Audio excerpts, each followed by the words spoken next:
네, 지난주에 지하 주차장에 있는데 우리 어린이 중에 한 명이 아빠 아빠 하면서 막 뛰어오는 거예요. 그런데 내가 아빠보다 훨씬 앞에 있었고 더 잘 보이는 데 있었는데 저는 보이지도 않는지 싹 지나가서 아빠를 끌어안는 거야. 야, 저 서운하다. 어? 너 이렇게 이런 생각을 했는데, 예, 정말 우리도 그런 것 같아요.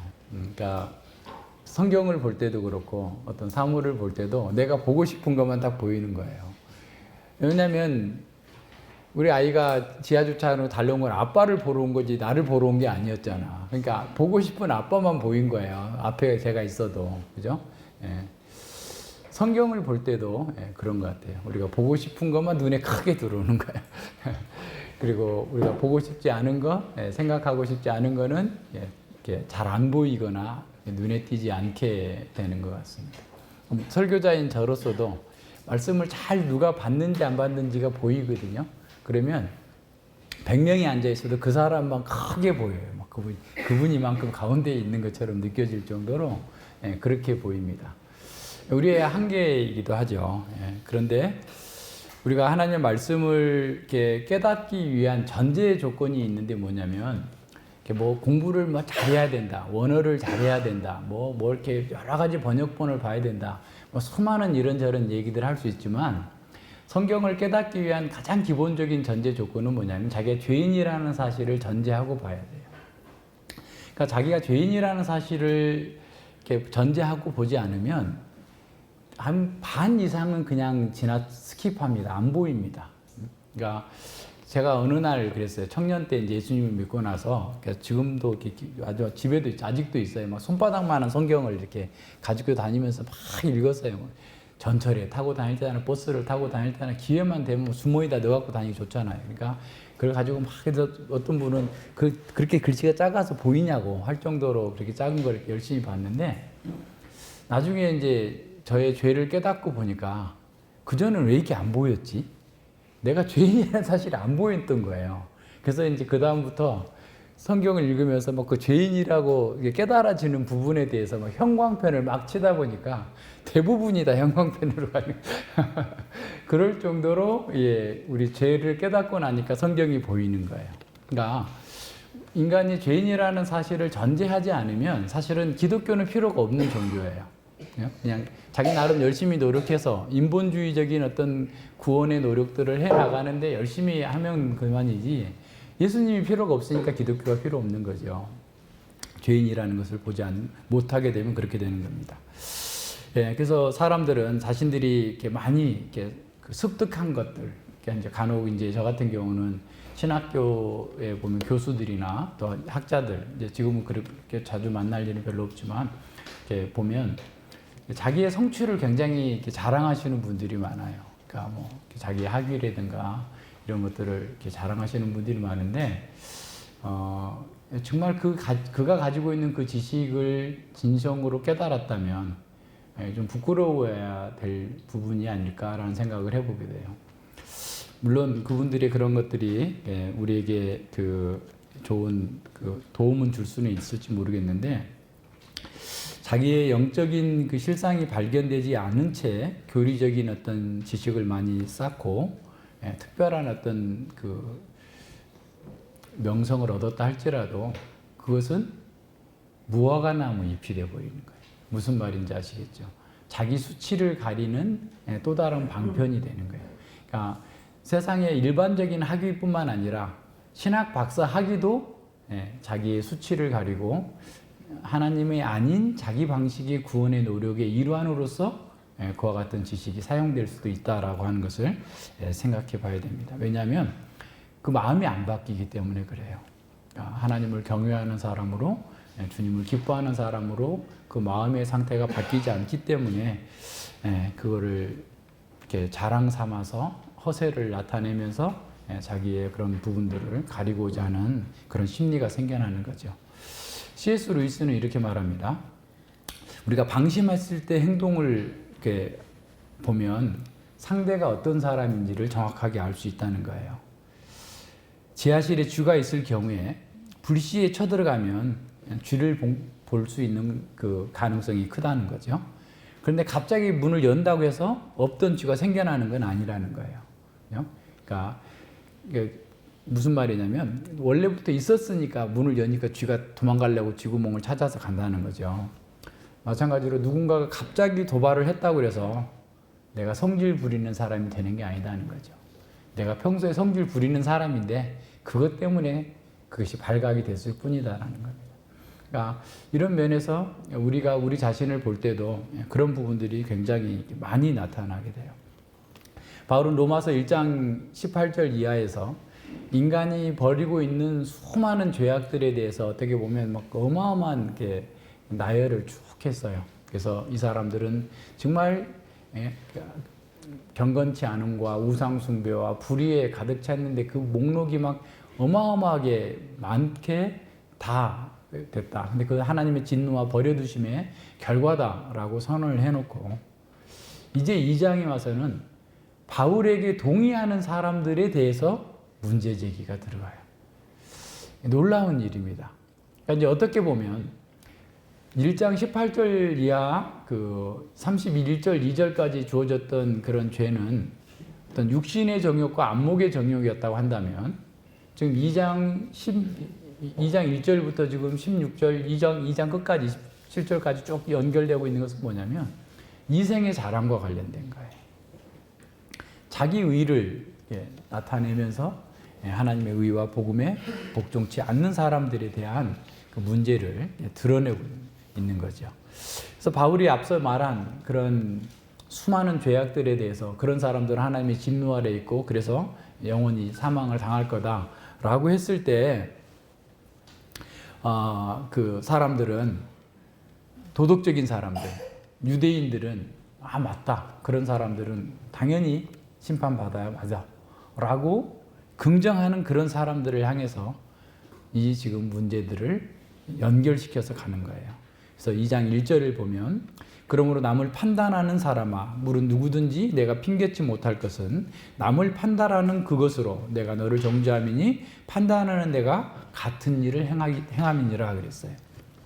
자, 우선 그들이 하다가 갑자기 2장에 와서 너라고 하는 2인칭으로 이렇게 나타나고 있어요. 그래서 너가 누구냐라고 하는 것들을 이렇게 얘기하는데 우선 여기서 너라는 것을 정체성을 찾기 위해서는 바울이 사용하고 있는 수사학적 기법을 생각해야 돼요.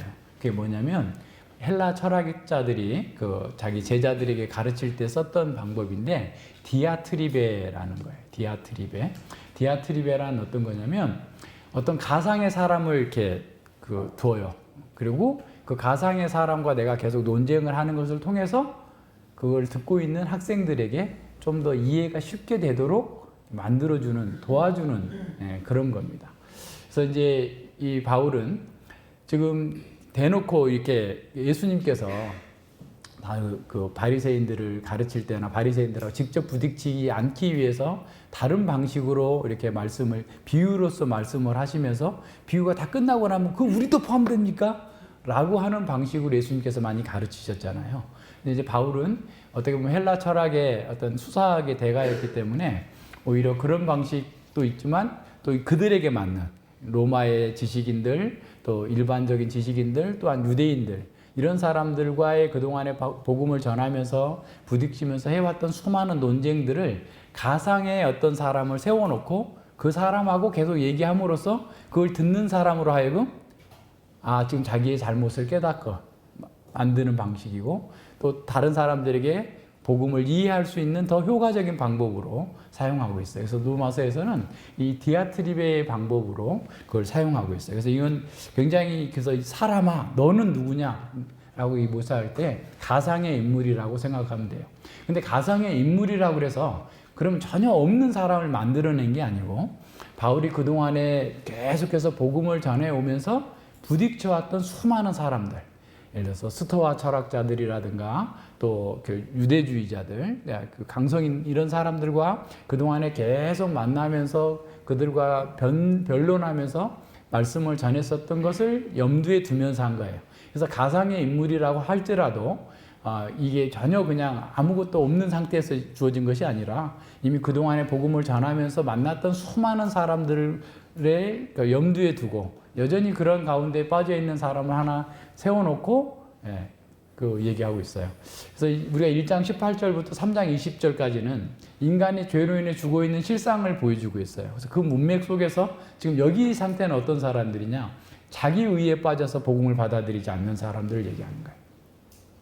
그래서 이제 2장 16절로 1절로 16절까지는 유대인들을 겨냥하는 거냐, 아니면 유대인과 이방인 도덕주의자를 겨냥하는 거냐, 이 두 가지의 견해가 좀 나뉘었는데 주로 전통적으로는 유대인들을 겨냥한다라고 했어요. 그런데 이제 17절 이하에 가서 보면 거의 유대인이라는 말이 아주 분명하게 나오죠.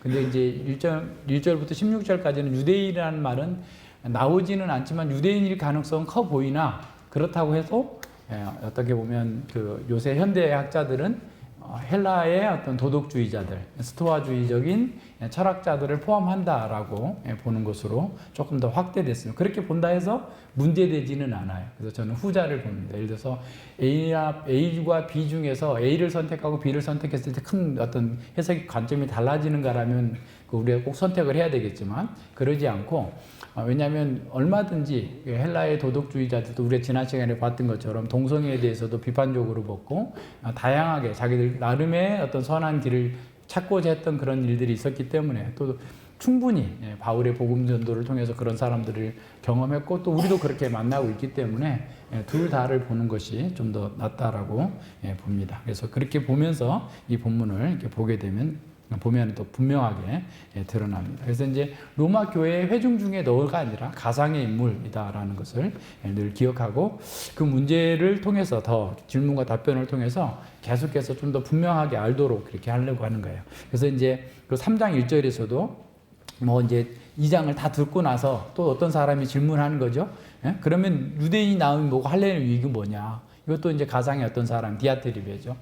그러면 그게 뭐냐? 라고 했을 때 이제 그것에 가상의 사람이 질문한 것을 해놓고 그 다음에 그것에 대해 설명해 가면서 이제 복음을 드러내는 방식이다 라고 하는 것들을 이렇게 잘 보시면 됩니다. 그래서 디아트리베의 어떤 그 질문과 답변의 방식을 통해서 좀 더 그 논지를 분명하게 하게 하고 그리고 사람들이 그 문제를 더 분명하게 깨달을 수 있도록 하는 그런 방법이다라는 사실을 잘 기억해야 됩니다. 그래서 이제 그 당시에 아까 그 헬라 철학자들 또 일반적인 도덕주의자들도 포함된다라고 하는 것 중에 하나가 당시에 그보다 좀 1세기 정도 후반의 어떤 그 그리스 헬라의 어떤 풍자가가 낮에는 어떻게 보면 그 철학을 가르치면서 낮에는 냉철함과 지혜의 모델이지만 밤에는 술에 찌들고 방탕했던 철학자들을 조롱하는 글을 많이 남겼다 그래요. 그러면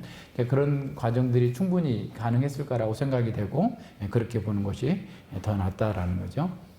자, 여기서 문제는 뭐냐면, 그러니까 그 바울이 말하는 그 대화 상대는 하나님의 진노가 인류의 모든 우상 숭배와 불의에 대해서 정당하게 보응하는 것에 대해서 옳다, 맞다라고 하면서 자기는 빠져나가는 사람들에 대해서 얘기하고 있는 거예요. 다시 말하면 진리를 알고 있지만 그 진리를 자신에게 적용하지 않음으로써 자신은 여전히 의롭다라고 하면서 복음을 받아들이지 않는 사람인 거죠. 그래서 바울이 여기서 강조하고 있는 것은 판단하는 너희가 남을 판단하는 그것으로 너희 자신을 정죄하고 있다라는 거예요. 그래서 판단하는 것과 정죄하는 문제를 다루고 있는데 1절과 3절에서 이 판단하다라는 말이 그 다양한 형태로 사용되면서 7번이나 사용되고 있어요. 그래서 원래 3절까지 하려고 그랬는데 내용이 너무 많아지다 보니까 조금 그냥 오늘은 1절만 하고 다음 시간에 좀 더 보충하고 그대로 연결해서 갈 수 있도록 하겠습니다. 그래서 당시 유대인들은 이방 세계에 살면서도 이방인들의 그런 그 삶을 굉장히 판단하고 비판적으로 바라봤겠죠. 그리고 자신들의 어떤 도덕적 우월성이라든가 이런 것들을 굉장히 강조하면서 다른 경건한 사람들을 어떻게 보면 그 해당 예배로 끌어들이기 위해서 무척 노력을 했던 그런 상황들을 생각해 보면 이들은 주로 하는 일이 다른 사람들, 자기들은 늘 의롭고 괜찮은 사람이다 라고 하는 그런 생각 속에서 살았었던 사람들인 거죠. 근데 사실은 이거 바울 자신이 그런 경험을 했잖아요. 바울 자신이 이미 복음을 받아들여 회심하기 전까지 굉장히 자기 의에 빠져서 열심히 교회를 핍박하고 하나님 나라의 그 사상들을 대항했던 그런 사람들이었기 때문에 그런 내용들을 보죠. 그러니까 바리새인들은 자기 의 때문에 자기 죄가 보이지 않고 율법을 가지고도 그것을 자기 중심적인 틀로 바꿔버린 거예요. 왜곡해버린 거예요.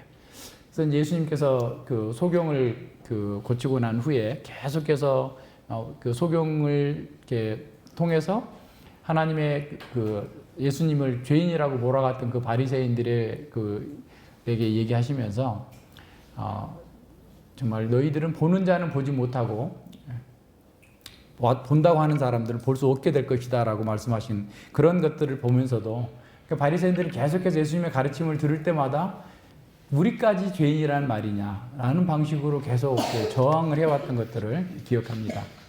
그래서 로마서 2장에서 바로 그런 유대인들 그리고 이방인들의 도덕주의자들을 향해서 이 말씀을 지금 이렇게 보여주고 있어요.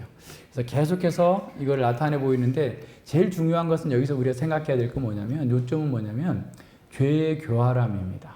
그러니까 우리는 죄를 굉장히 쉽게 생각하잖아요. 그러니까 이제 뒤에 가서도 6장에 가서도 죄 문제가 나오는데 6장에서는 죄를 하나의 세력으로 봐요. 그러니까 마치 사단과 같은 세력으로 이렇게 보는데 죄가 굉장히 얼마나 교활한지를 사람들에게 지금 아주 날카롭게 폭로해주고 있는 그 상황들에 우리는 초점을 맞춰야 돼요. 그래서 우리가 앞서 얘기한 것처럼 복음을 듣고 성경을 공부하고 나름대로 경건한 삶을 계속 살고 있기 때문에 우리는 다른 사람들에 대해서는 굉장히 날카롭게 비판을 하고 자신은 다 된 것처럼 여길 수 있는 여지가 굉장히 많은 거예요. 그래서 바울이 앞서 얘기한 것처럼 디아트립의 방식으로 어떤 가상의 상대를 놔두면서 얘기를 한 것은 1차적으로는 로마서를 받는 로마 교회에게 주어진 것이지만 오늘 우리 시대의 우리 교회에게도 동일하게 그 말씀으로 우리 자신을 비춰보도록 하시는 거예요. 그래서 우리가 말씀을 들으면서도 앞서 얘기한 것처럼 지식적으로 받는 것은 굉장히 좋아해요. 하나님의 말씀을 그냥 지식적으로 아는 것. 그래서 교리적인 가르침에 대해서는 쉽게 받아들이기도 하고 또 어떤 지적인 유의가 있어요. 새로운 진리를 알게 되면. 그래서 나는 다 된 것으로 여기게 되고 그렇지 못한 사람들에 대해서 우리는 또한 비난하기를 좋아하고 비판하기를 좋아하고 정죄하기를 좋아하는 거예요. 우리가 개혁신학을 처음에 했을 때 좀 강성이 되는 이유도 그런 거예요. 그동안에 너무 잘 몰랐었거든. 그러다가 이제 개혁신학을 통해서 막 너무 분명하게 막 촥촥촥촥 맞아지니까 그렇지 못한 사람들에 대해서 막 아주 강하게 비난하는 경우도 있는데 마찬가지입니다. 그런데 우리가 생각해야 될 것은 그들이나 우리나 특별한 존재가 아니라는 거예요. 그러니까 우리는 흔히 보통 말하기를 우리는 선택받았기 때문에 아는 거고 선택받지 못한 사람은 못하는 거다 해서 마치 내가 어떤 특권적 지위를 가지고 있기 때문에 그러한 면에서 대단한 것으로 여기고 자기를 피해 나가는 방식으로 나가는데 그렇지 않다라는 것을 기억해야 됩니다. 그래서 우리는 죄 아래 갇혀 있었고 우리가 여전히 하나님의 말씀을 가지고 있으면서도 자기중심적인 태도로 나가면 그 진리를 왜곡하게 되는 거예요. 앞서 우리가 신학 교수를 그렇게 얘기했던 것처럼 우리도 동일한 그런 오류에 빠질 수 있음을 기억해야 됩니다. 유대인들은 자신들이 하나님의 선택된 백성이고 율법을 받았고 이렇게 하나님을 예배하고 있다고 하고 또 수많은 어떤 종교적인 어떤 경건의 행위들을 해왔기 때문에 자신들의 대단한 존재라고 생각하면서 이방인들은 개와 같고 또 다른 사람들은 또 예를 들어서 유대인 중에서도 세속주의적인 유대인들, 사두개인들에 대해서는 굉장히 비난하고 그 사람들은 지옥에 갈 거다라는 식으로 아주 심하게 그렇게 얘기하면서도 불구하고 자신들은 다 깨끗하고 온전하다라고 생각을 하는 겁니다. 그래서 그 사람들은 하나님의 말씀을 들으면서도 그 말씀이 자신들에 대한 거라는 것을 이해하지 못한 거예요. 오늘 우리도 마찬가지입니다. 우리가 개혁신학을 공부했고 개혁교회의 교인이다라는 것을 자부심을 가지고 있지만 그것 자체가 우리에게 구원을 주는 건 아니다는 걸 기억해야 돼요. 그것은 우리에게 하나님께로 인도해가는 하나의 방편인 거고 우리는 예수 그리스도의 십자가 안에서 그 은혜 가운데에서 구원을 이렇게 받은 겁니다. 근데 문제는 뭐냐면 우리가 아주 이 죄의 기만성에 속기 때문에 자기도 모르게 우월감을 갖는 거예요. 그렇지 못한 사람과 비교해가지고 내가 더 뛰어난 사람이다 라고 하면서 사는데 막상 열어보면 다를 게 없잖아요. 그러니까 우리가 구원받은 것의 가장 큰 유익은 어떤 거냐면 우리나 다른 사람이나 다를 게 없다라는 걸 아는 거예요. 근데 이제 어느 순간 우리가 방심하면, 내가 다른 사람보다 더 많은 성취를 하면, 내가 다른 사람보다 더 많은 어떤 뭔가를 이루면 나는 다른 사람보다 더 뛰어난 사람이고 다른 사람과 다른 사람이다라고 스스로를 구분짓게 돼요. 그게 사단이 우리를 속이는 하나의 방법입니다. 그리고 어떤 문제가 일어나거나 어떤 상황이 일어나게 되면 어떤 상황을 이렇게 탓하거나 다른 사람을 탓하는 거예요. 자기를 보지 못하니까 자꾸 그런 방식으로 자기의 책임을 회피해 나가면서 자기 의의를 변호해 나가려고 하는 겁니다. 그런 면에서 우리는 말씀에 비추어서 자기가 보이는 것이 가장 중요합니다. 그리고 다른 사람의 죄를 보고도 자기를 봐야 돼요. 그래서 갈라디아서 6장 1절에서 그러잖아요. 누군가가 죄를 짓거든 너희는 두려움 가운데서 그를 교정해주고 두려움 가운데서 자기를 살피라라고 말씀하고 있어요. 그러니까 나는 그런 죄를 안 지었는데 저 사람이 지었으니까 저 사람 나쁜 사람이야 라고 선을 긋지 말고, 그 사람이 죄에 넘어졌거나 어떤 오류에 빠져 있다면 그 사람을 바르게 서도록 도와줄 뿐만 아니라 본인 너 자신 또한 그러한 죄악된 본성을 가지고 있으니 더 세심하게 심각하게 주의하고 조심하라라고 가르치고 있는 거예요. 그래서 우리가 하나님의 말씀을 가지고 있으면서도, 선한 것을 가지고 있으면서도 그것을 통해서 자기를 보지 못하게 되면 자꾸 다른 사람과 구분 짓는 것을 통해서 자기도 모르게 자기가 속는 거예요. 그렇게 되면 어떤 현상이 나타나냐면 우리 안에서 하나님의 말씀이 부분적으로만 작동해요. 그래서 전체적으로 작동하지 않는 거예요. 그러니까 예를 들어 자동차 바퀴가 4개 있는데 그 중에 바퀴가 하나가 펑크가 나거나 떨어져 나갔으면 달릴 수 없는 것처럼 우리 하나님의 말씀을 부분적으로만 적용하게 되면 전체적인 삶 속에서 구체적인 삶의 내용에서 늘 허점이 드러나게 돼요. 거기서 문제가 돼요. 근데 그 문제가 뭔지를 잘 발견을 못하게 됩니다. 그래서 말씀에 비추어서 자꾸 자기를 보려고 해야 돼요. 자기를 볼 때마다 내가 다른 사람과 앞서 쉽게 말하면 1장 18절 이하의 사람이나 지금 2장 1절의 그 사람이나 다를 바 없다는 거예요. 어떤 면에서 육신의 정욕과 안목의 정욕은 어떻게 보면 저급한 어떤 죄라고 한다면, 이생의 사랑, 자기 의의를 추구하고 자기가 다른 사람보다 더 낫다라고 생각하는 차원에서 그런 죄는 더 고차원적인 죄예요. 하나님께서 더 미워하시는 죄예요. 어떻게 보면. 그러니까 이런 내용들을 충분히 이해하면서 말씀에 비추어서 우리 자신을 이렇게 봐야 됩니다. 우리는 그래서 우리가 했던 어떤 것들을 자꾸 의지하게 되는 거예요. 내가 우리 자녀를 잘 가르쳤기 때문에 우리 자녀가 구원받았다. 또 내가 열심히 모태신앙이니까 열심히 도덕적으로 살았고 다른 사람에게 헌신했고 후원했고 구제했고 이런 일들을 많이 했기 때문에 마치 내가 구원받은 것처럼 생각한다면 그것 또한 또 다른 바리새주의인 거죠. 이런 모든 것들이 굉장히 많습니다. 그러니까 우리가 이 안에 있는 것은 하나님의 은혜 가운데 은혜 때문이다라는 것밖에는 차이가 없다고 늘 생각해야 돼요. 우리는 말로는 그렇게 하는데 막상 어떤 상황이 닥치면 그렇지 않게 돼요. 그러니까 그것이 그냥 어떤 상황을 보든지 간에 하나님께서 우리에게 은혜를 거두어 가시면 우리는 무슨 짓도 할 수 있다 라고 생각을 하고, 하나님 내가 그 사람들보다 더 나은 삶을 살고 하나님의 은혜 안에서 이렇게 복을 누릴 수 있는 것은 하나님께서 나에게 복을 주셨기 때문에, 붙잡아 주셨기 때문이다라는 것으로만 그 차이를 설명할 수 있어야 된단 말이에요. 나는 누구보다 헌금을 더 많이 했어. 나는 누구보다 더 많이 헌신했어. 나는 누구보다 뭘 더 했어. 누구보다 라고 하면서 자기도 모르게 이 바리새적인 위험에 빠지게 되는 거예요. 그래서 예수님께서 제자들에게 바리새인의 누룩과 사두개인의 누룩을 주의하라라고 했어요. 예수님께 직접 가르침을 받았던 제자들도 외식의 위험이 있단 말이에요. 그렇지 않은데 그런 것처럼 하고자 하는 외식이 있어요. 위험이 있어요. 또 어떻게 보면 교회 가운데서도 늘 그런 게 있는 거예요. 그래서 사도행전 5장에 아나니아와 삽비라 사건도 있고 좀 더 나가 보면 안디옥 교회에 있을 때 베드로마저도 그렇게 탁월했던 분별력이 뛰어났던 바나바마저도 유대 율법주의자들이 오니까 외식함으로 같이 성찬을 하다가 이방인 크리스찬 성도들과 성찬을 하다가 유대주의자들이 와서 자기들을 공격할 것을 두려워해서 성찬을 서둘러 끝내버리고 안 한 것처럼 하고 있는 것을 바울이 본 거예요.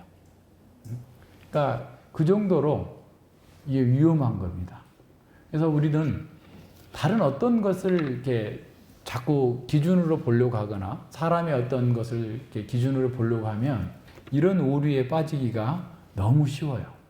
그래서 우리는 열심히 공부하고 열심히 교리를 공부하고 개혁신학의 책을 읽고 그냥 교리의 아주 세세한 부분들까지 막 이렇게 추적해 가면서 공부하는데 그 공부한 것이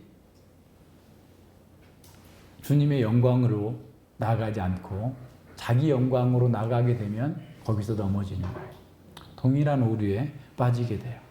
그러니까 우리가 얼마나 주의해야 되겠어요. 근데 이게 자기도 모르게 들어와요. 자기도 모르게. 그냥 이게 무슨 딱 대놓고 어떤 적은, 그죠? 뭐 예를 들어서 적이 올 때, 어떤 또 사기꾼이 올 때 그냥 뭐 써놓고 들어오면은 우리가 방어하기 쉽겠죠. 그죠? 20층에 도둑이 들어올까봐 우리 다 문 다 걸어 잠그잖아요. 그죠? 옥상에서 줄 타고 내려오면 안 되니까 잠궈야 놔야 돼, 나갈 때. 근데 우리 문으로 들어오는 적음, 도둑은 못 보는 거예요. 우리 마음으로 들어오는 적이 얼마나 많은데. 그게 뭐냐면 다른 사람들보다 내가 더 많이 했다, 더 잘했다 라고 하는 것에 우리는 그냥 무방비로 문이 열려 있는 거죠. 이 면을 우리가 잘 생각해 봐야 돼요. 그래서 진리를 아는 것이 중요한 게 아니라 진리를 따라 살려고 사는 것이 중요한데 진리를 따라 살려고 노력하면 노력할수록 우리는 그렇게 살 능력이 없다는 사실을 절감하게 돼요. 그러니까 진리를 따라 살려고 노력해 보세요. 가령 지금 뭐 태풍이 시속 285km를 막 불어가지고 어디 괌을 초토화시켰다 그러는데 285km로 오는 그 바람에 맞서는 것과 그냥 한 방에 쓰러지는 것과 바람의 세기를 누가 더 잘할까요? 큰 방에 쓰러진 사람은 그냥 몰라. 그냥 넘어졌으니까.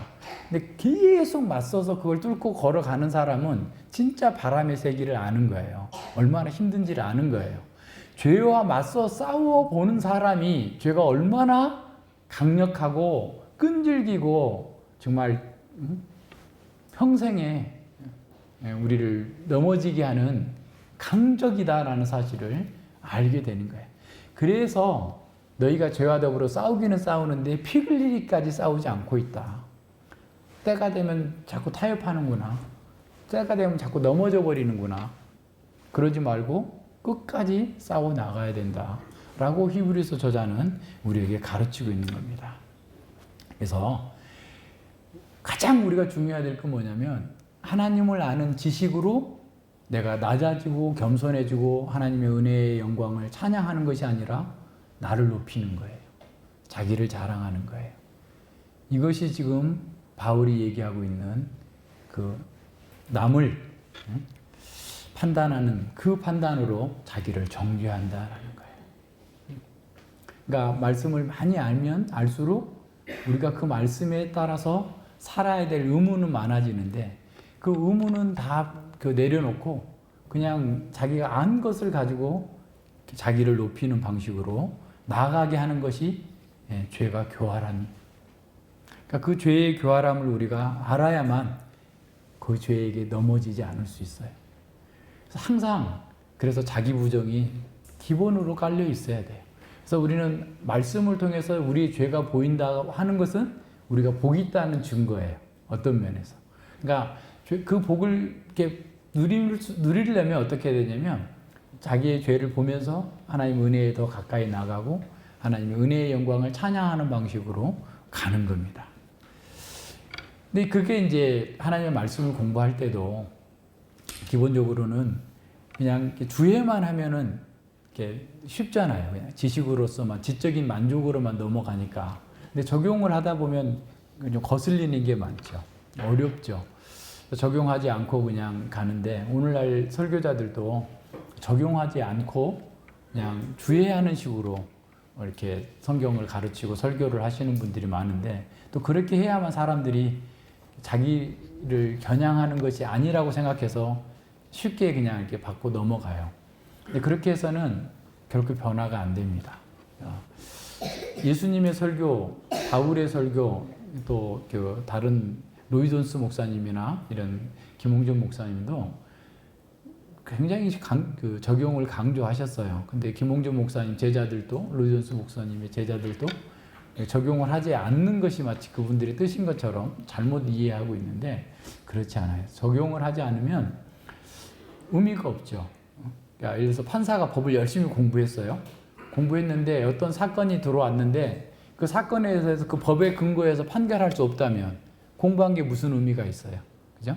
우리가 하나님의 말씀을 다 알았어요? 그럼 알았으면 우리 실제 삶에서 적용할 수 있어야 돼요. 그래서 어떤 학자는 말씀을 적용하지 못하는 것은 낙태된 거다. 그러니까 하나님의 말씀은 우리가 공부를 했으면 그걸 삶으로서 적용하도록 주어진 것이지. 그죠? 그냥 우리가 머리로 알고 그걸 기뻐하고 즐거워하고 자기가 다른 사람보다 낫다고 하는 교만으로 가도록 주어진 것이 아니다라는 거예요. 하나님의 말씀을 우리가 늘 공부하면서 계속해서 자기에게 적용을 해야 돼요. 그리고 다른 사람은 2차적인 적용을 하는 거예요. 그래서 앞서 얘기한 것처럼 뒤에 또 나오겠지만 내가 자기가 하나님의 말씀을 비추어서 자기를 적용하게 되면 정말 자랑할 것도 누구에게도 없고, 그죠? 그리고 또 다른 사람을 비난할 것도 없어요. 왜 그러겠어요? 자기의 죄가 너무 깊이 보였기 때문에 그 사람 또한 그 죄의 종인 거잖아요. 그래서 그분에 대해서도 궁휼히 여길 수 있는 마음으로 나눌 수 있기 때문에 그렇습니다. 하나님의 말씀이 우리 마음에 이렇게 찔림이 온다 할지라도 그것을 피하려고 하면 안 돼요. 그냥 오히려 받고 그리고 그 속에서 이렇게 회개하고 돌이키고 돌이켜야 돼요. 그러지 않으면 하나님의 말씀이 유효성이 없잖아요. 그죠? 그래서 바울 사도는 자신의 도덕성을 높이 평가하는 모든 사람들의 마음속에 바리새인이 있다고 선언하고 있는 겁니다. 그들의 오류는 타인을 판단하는 데 있어요. 그러니까 타인을 판단할 때 우리는 자신이 그들과 구별된다고 가정하지만 사실은 우리는 전적인 타락이라는 동일한 환경에 놓여 있다는 것을 기억해야 됩니다. 그래서 우리가 무엇을 아느냐가 문제가 아니라 우리가 무엇을 하는지가 중요합니다. 그래서 바울 사도는 단도직입적으로 판단하는 내가 같은 일을 행합니다. 실제로 살인 안 했어도 너 욕했잖아. 너 저 사람 보고 낙하라고 했잖아.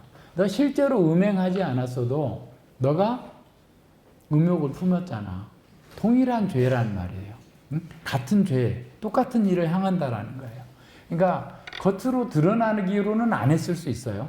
그러나 동일한 거예요. 그 마음에 바리새인들에 대해서 그러지 않아요. 그들의 겉은 깨끗하지만 자네 겉은 깨끗하지만 그 속에는 온갖 시체가 썩는 것들이 가득하다 했던 것처럼 동일하다라는 거예요. 똑같은 사람이다라는 거예요.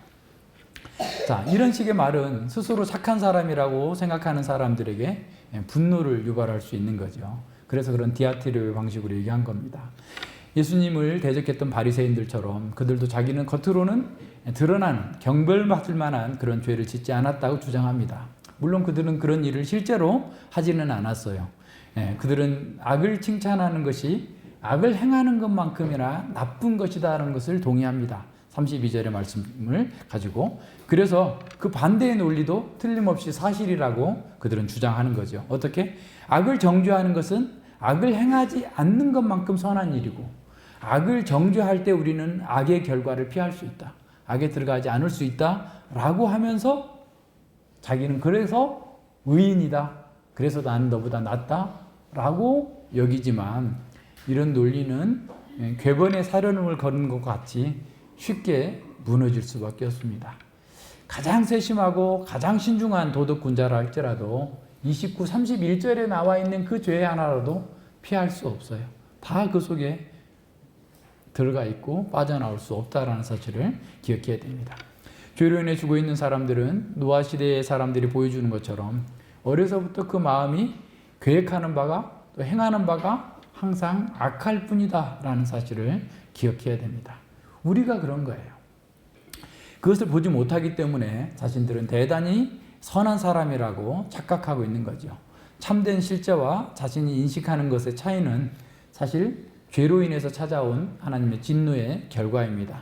우상을 섬기는 자는 자신의 영적 실상을 보지 못하고 또 듣지도 못합니다. 신기루와 같은 허상을 만들어 놓고 그걸 보면서 속고 있는 겁니다. 자, 그럼 왜 이런 일이 벌어질까요? 또다시 창세기 3장으로 가야 됩니다. 죄를 짓기 전에 원상의 인간들은 하나님을 경외했기 때문에 마음이 부드럽고 온유해요. 그러니까 지금도 하나님을 경외하면 마음이 부드럽고 온유해져요. 예수님을 믿으면. 그래서 그 원래의 그 마음은 지정의가 함께 있고 그 인격의 중심이었고 에덴 동산에서 인간의 지식은 강하고 의지도 정서도 다 온전했었죠. 모든 것이 온전했기 때문에 또 강하고 조화롭고 그 사이에서 하나님에 대해서 이웃에 대해서 피조물에 대해서 정확하게 알고 정말 온전한 감정을 가지고 올바르게 의지를 행하면서 올곧게 살았던 사람이에요. 근데 죄로 인해서 영적인 사망에 떨어지게 되자 모두가 다 왜곡되어 버린 거죠. 조화가 깨졌고 마음이 강팍해졌어요. 그런 상태로 모든 것을 자기중심적으로 판단하고 생각합니다. 시멘트 가루가 처음에는 그냥 고운 가루처럼 분처럼 부드럽지만 적당한 비율로 물을 배합하면 나중에는 돌처럼 단단해져 버리는 것처럼 사람들의 마음이 굳어져 버렸어요. 그냥 부딪히면 깨져요. 아파요. 그냥 똑같은 말이라도 왜 그렇게 아프게 하는지 왜 그러겠어요? 자기 속에 굳어져 있기 때문에 그래요. 그러니까 우리는 밖에 있는 사람들한테 기대하면 안 돼요. 물론 그 중에 하나님께서 그들에게 일반 은혜를 베풀어 주셔서 그들의 어떤 죄된 본성을 잘 붙잡아 줘서 우리에게 신사적으로 대할 수 있어요. 감사해야 돼요. 근데 그 사람한테 감사한 게 하나님께 감사해요.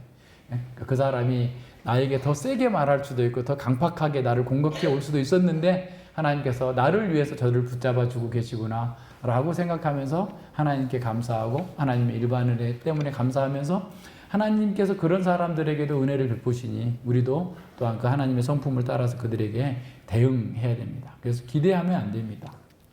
부딪히고 깨지고 아파요. 그래서 모든 방법을 통해서 다 해도 마음을 바꿀 수 없어요. 사람의 마음은 뭐 수술로도 바꿀 수 없고 달리 방법이 없어요. 오직 예수님을 믿는 것 외에는 달리 방법이 없습니다.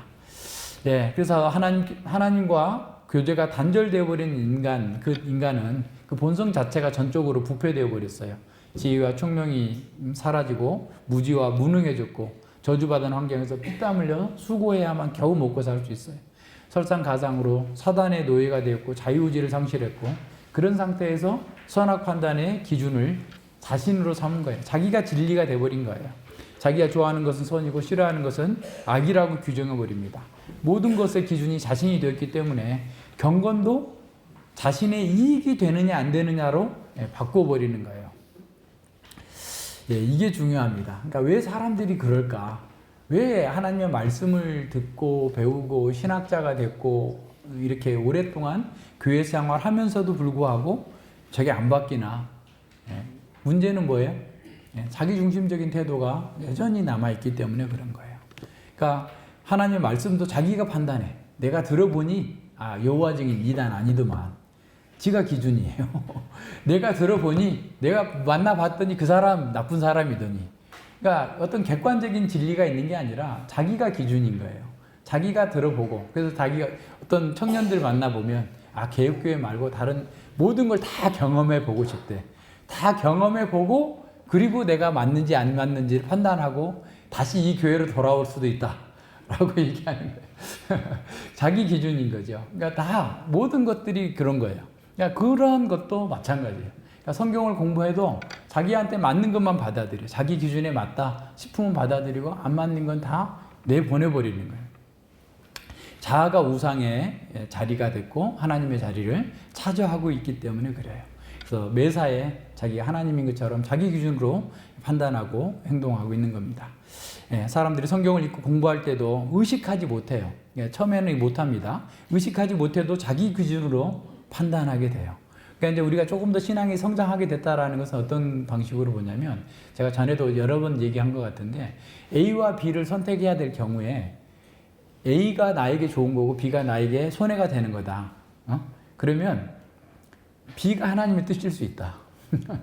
그죠? 내 기준에 맨날 내가 좋은 것만 선택을 하기 때문에 그게 왜곡이 돼서 보이는 거예요.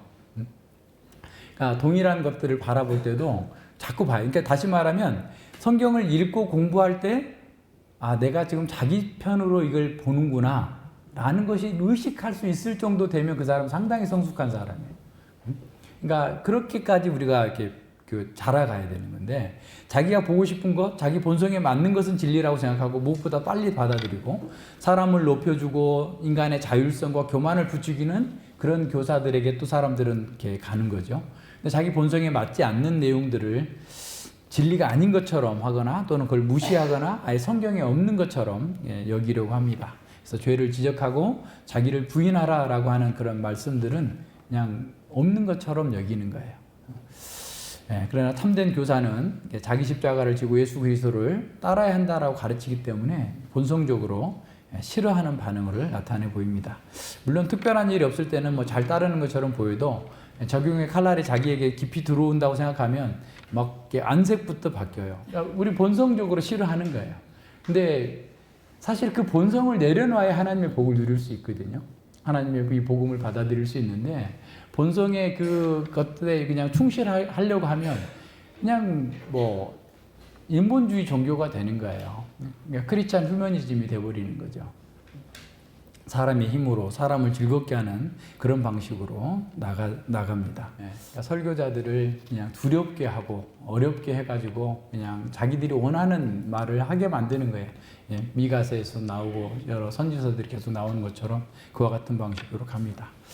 그래서 구약의 선지자들이나 예수님께도 그랬고 사도들과 참된 사역자들도 여전히 그래요. 어느 시대나 누구나 마찬가지입니다. 예수님과 사도들을 경극했던 사람들은 무지몽매한 사람들이 아니었어요. 당대의 가장 탁월한 도덕주의자들이었습니다. 그래서 바울 사도가 2장 1절로 16절에서 말하는 그런 사람들, 바리새인들입니다.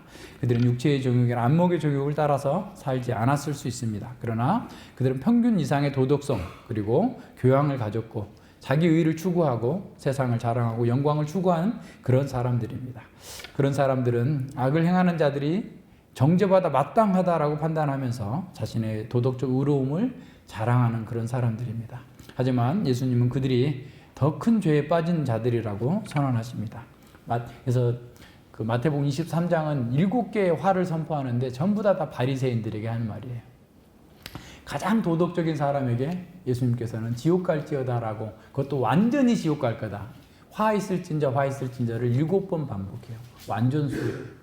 그래서 그들의 행태를 하나하나 이렇게 보여주고 있습니다. 바울 사도도 바로 앞서 이렇게 해왔던 그 죄가 1장 18절 32절의 우상숭배와 불의를 행하는 자들보다 이 죄가 더 교활하고 간교하다라고 선언하고 있어요. 누가복음 18장에 보면 바리새인의 기도와 세리의 기도가 대조해서 나타나죠. 바리새인은 그 제단 옆에서 기도합니다. 그러니까 그 성전 제단에서 오전 9시하고 오후 3시에 그 짐승을 불태워서 제사를 드려요. 그럼 그 제단의 불을 가지고 그 숯을 가지고 가서 성전 안에 있는 향로에다가 불을 피우고 향을 피워요. 그럼 성전에 있는 향이 막 쫙 올라갈 거 아니에요. 막 쫙 까맣게 올라가요. 그러니까 그 올라가면 그 향이 그 지성소로 들어가는 그 커튼을 넘어갈 그 정도로 확 찰 때, 그때 밖에 있던 모든 사람들은 손을 들고 기도해요. 눈을 뜨고 하늘을 바라보고 우러러보면서. 왜냐하면 향이 기도와 같은 거예요. 그러니까 제사장이 가서 제사를 드리고, 그러니까 예수 그리스도의 그서 똑같아요. 예수님 안에서 우리가 제사를 드려야 받아준다고 그랬잖아요. 그러니까 예수님의 속죄의 근거에서 우리가 하나님께 기도할 수 있는 것처럼, 하나님께 나아갈 수 있는 것처럼 그 제물이 하나님께서 받아들여졌고 그 제물에 근거해서 죄가 사함을 받고 이제 기도하는 거죠. 그러니까 이제 그 어떻게 보면 어느 행사장에도 가장 그 내빈이 귀한 사람이 가운데 서고 앞에 서고 그러잖아요. 예. 우리 오늘 테이프 커팅 하는데 우리 어린이들이 가장 가운데 서고 70대 분이 또 서고 이렇게 있을 거예요. 근데 예. 그 바리새인은 가장 의로운 사람으로 사람들에게 칭송을 받는 사람이니까 제단 바로 옆에서 손을 높이 들고 기도를 하는 겁니다. 하나님 감사합니다. 감사하는데 그 감사의 내용이 뭐냐면 나는 저 불의한 사람들과 다르다. 세리와도 같지 않다. 토색하지 않았다. 훔치지 않았다. 도둑질하지 않았다. 그리고 내가 11조를 했고 일주일에 2번 금식을 했고 이렇게 하는 사람입니다. 라고 하면서 하나님께 기도를 하는 거예요. 근데 바리새인의 기도를 잘 훑어서 보면 바리새인은 그 은혜에 감사하다는 거예요. 이렇게 한 거 다 은혜입니다라고 말하는 거예요. 그런데 세리는 제단에서 멀리 떨어져 있는, 아마 우리 건물 저 입구쯤에 가 있을 정도로 멀리 떨어져 가지고 하늘을 울어보지도 못하고 가슴을 치면서 애통하면서 주여 저는 죄인이로소이다 불쌍히 여겨 주시옵소서 라고 했는데 예배가 마치고 나서 예수님께서 그 상황에서 오히려 세리가 의롭다함을 받고 내려갔다 라고 선언하는 거예요. 충격적인 거예요. 따지고 보면. 왜 그런 일이 있었을까요? 왜 그랬을까요? 예. 이 사람은 자기 의에 너무 쩔어 있는 거예요. 쩔어 있어요. 그러니까 기도하면서까지 하나님께 자랑을 하는데 하나님이 모르세요? 다 알잖아요. 그죠? 기도하면서까지 하나님 앞에 자랑하는데 사람들 앞에서는 얼마나 그랬겠어요. 그러니까 항상 상석에 앉고 경문을 길게 하고 항상 거룩한 사람의 외모를 하면서 다녔던 그런 사람들인 겁니다. 자, 우리도 마찬가지예요. 우리도 모든 면에서 다 잘할 수 있어요. 잘해야 돼요. 그런데 문제는 뭐예요? 나는 세리와 다를 바 없는 사람입니다. 세리와 같지 않은 자가 아니라 세리와 다를 바 없는 사람입니다. 저는 불의한 자고 토색한 자고 악한 자인데 주께서 저를 구원하셨습니다. 오히려 그 사람들 속에 내가 그걸 다 했어 할지라도 나는 가장 비천한 자리로 내려가요. 그래서 바울 사도가 말한 것처럼 죄인 중에 괴수입니다 라고 할 정도로 내려가 있어야지 정상인 거예요. 예, 모든 면에서 그렇습니다. 그래서 여기서 마태복음 9장에 있는 그 말씀 또한 나는 건강한 자에는 의원이 쓸데없고 병든 자에게 쓸데있느니라. 나는 의인을 부르러 온 것이 아니라 죄인을 부르러 왔다라고 말씀하시는 그 이유가 뭐냐면 자기가 죄인이라는 사실을 깨닫기 전에는 예수님과 관계 맺을 수가 없다라는 거예요. 예, 서기관과 바리새인들은 하나님의 율법에 관한 사람은 유능한 교사였습니다. 그러나 예수님은 제자들에게 그들을 따르는 것을 조심하라라고 말씀합니다. 23장 초두에서 그러죠. 예, 그들은 말은 잘하지만 실제로 그 말대로 살지 않기 때문에 그래요. 그들은 그것을 마음에 새겨서 행동으로 옮기지 않습니다. 모두 겉만 번지르르한 가식입니다. 예수님은 바리새인의 누룩을 주의하라고 여러 차례 경고하셨습니다. 겉은 경건한 것처럼 보이지만 그 속은 다른 사람과 마찬가지로 죄악이 가득 차 있기 때문에 그렇습니다.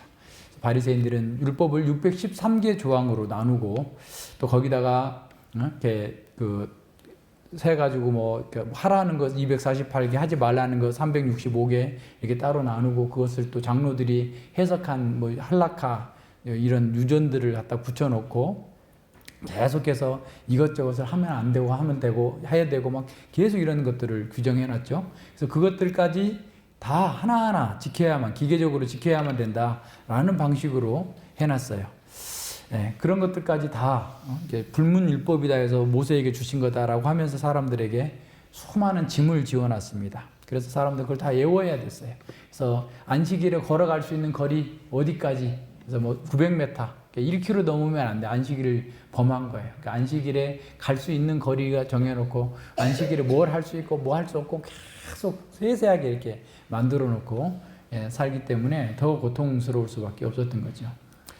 바리새인들은 또한 자신들이 정해놓은 어떤 죄의 경중을 지었어요. 큰 죄와 대죄와 소죄로 나눠. 그래서 큰 죄는 사함을 받지 못하는 죄다. 그런 죄를 지면 절대 안 된다. 그리고 작은 죄들은 내가 공로를 쌓으면 그 죄를 감할 수 있다. 그래서 오래 기도하는 것도 자기의 공로야. 구제를 많이 하는 것도 자기 공로야. 그러니까 바리새인들이 그렇게 많이 했던 것도 또 그런 거예요. 그러니까 그 사람들이 오랫동안 기도한 것도 자기가 기도를 많이 하면 그 공로가 쌓여. 쌓여서 다른 죄를 짓더라도 그거 없어져. 그리고 그들의 기도는 다른 사람들, 기도하지 않는 사람들 또는 구제하지 않는 사람들, 자기 멋대로 사는 그런 그 일반 민중들에게까지라도 전가가 돼야 되니까 라고 하면서 그걸 쌓는 거예요. 금식하는 것도 공로예요. 그래, 뭐 금식했는데 뭐 다른 거 잘못한 것이 갚아지고 뭐 등등의 이런 방식으로 그런 것들을 만들어 놨어요. 그래서 이제 예수님 시대에, 예수님 당시에 그 바리새인들은 이런 결의론, 어떤 것이 더 큰 죄고 어떤 것이 적은 죄냐라고 나누어 가지고 그 저 큰 죄는 짓지 않도록 열심히 노력하고, 그래서 예를 들어서 마태복음 5장에서 살인하지 말라, 간음하지 말라, 이거 큰 죄들이거든요. 그래서 안 졌기 때문에 자기들은 의롭다고 한 거예요. 근데 예수님은 그걸 깨뜨리시는 거예요.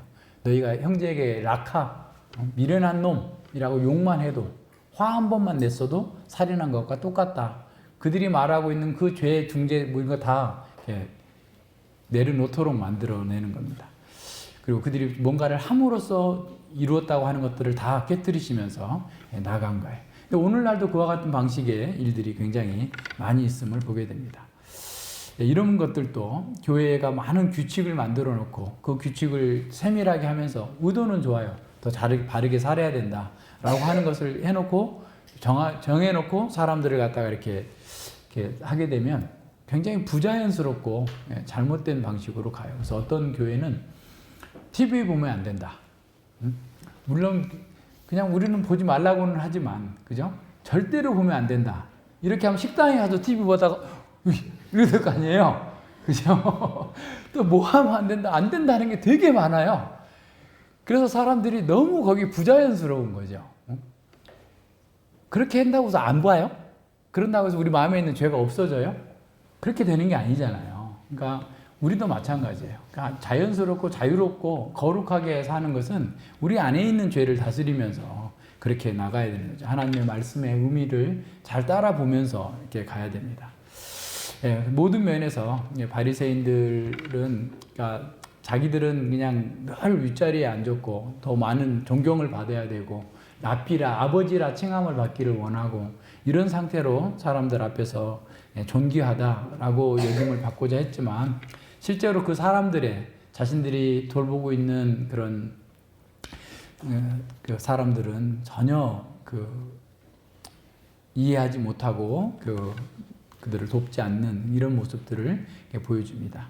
마태복음 23장 4절을 다른 목사님이 번역한 걸 제가 일부러 옮겨놨는데요.